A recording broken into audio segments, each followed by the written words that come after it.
No great discovery was ever made without a bold guess. If I have seen further, it is by standing on the shoulders of giants. I can calculate the motion of heavenly bodies, but not the madness of people. Tact is the knack of making a point without making an enemy. Truth is ever to be found in the simplicity, and not in the multiplicity and confusion of things. We build too many walls and not enough bridges. What goes up must come down. Nature is pleased with simplicity. And nature is no dummy. What we know is a drop, what we don't know is an ocean. My powers are ordinary. Only my application brings me success. Gravity explains the motions of the planets, but it cannot explain who sets the planets in motion. If I have ever made any valuable discoveries, it has been due more to patient attention than to any other talent. I believe the more I study science, the more I believe in God.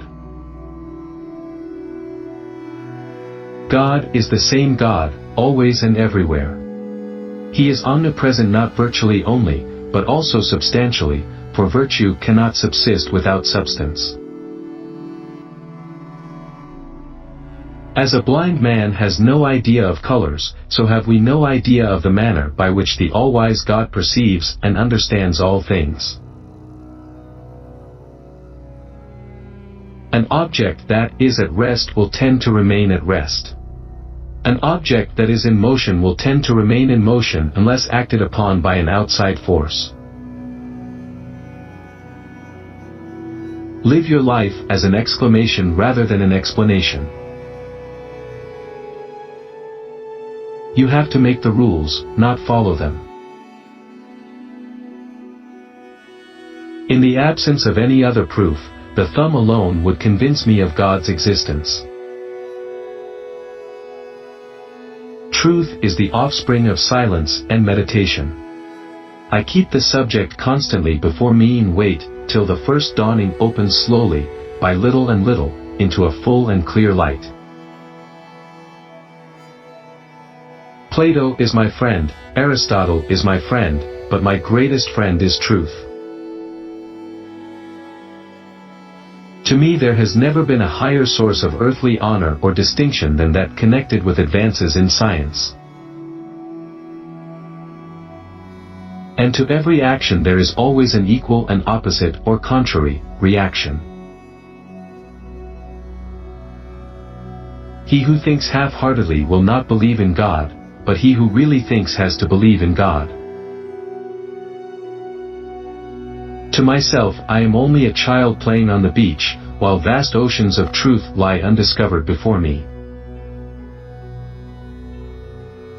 If others would think as hard as I did, then they would get similar results. A man may imagine things that are false, but he can only understand things that are true, for if the things be false, the apprehension of them is not understanding. To explain all nature is too difficult a task for any one man or even for any one age. Gravitation is not responsible for people falling in love. Yeah, sex is cool, but have you tried solving the brachistochrone problem in a single night? Don't doubt the Creator because it is inconceivable that accidents alone could be the controller of this universe. The more time and devotion one spends in the worship of false gods, the less he is able to spend in that of the true one. It seems probable to me that God, in the beginning, formed matter in solid, massy, hard, impenetrable, movable particles. Genius is patience. A man may imagine things that are false, but he can only understand things that are true. Atheism is so senseless.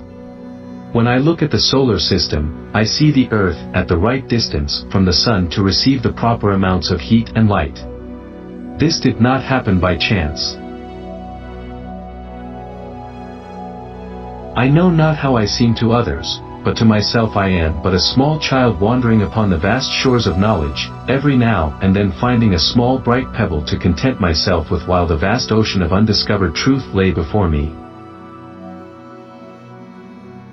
Errors are not in the art, but in the artificers. Gravity may put the planets into motion, but without the divine power, it could never put them into such a circulating motion as they have about the sun, and therefore, for this as well as other reasons, I am compelled to ascribe the frame of this system to an intelligent agent. The center of the system of the world is immovable. We account the scriptures of God to be the most sublime philosophy.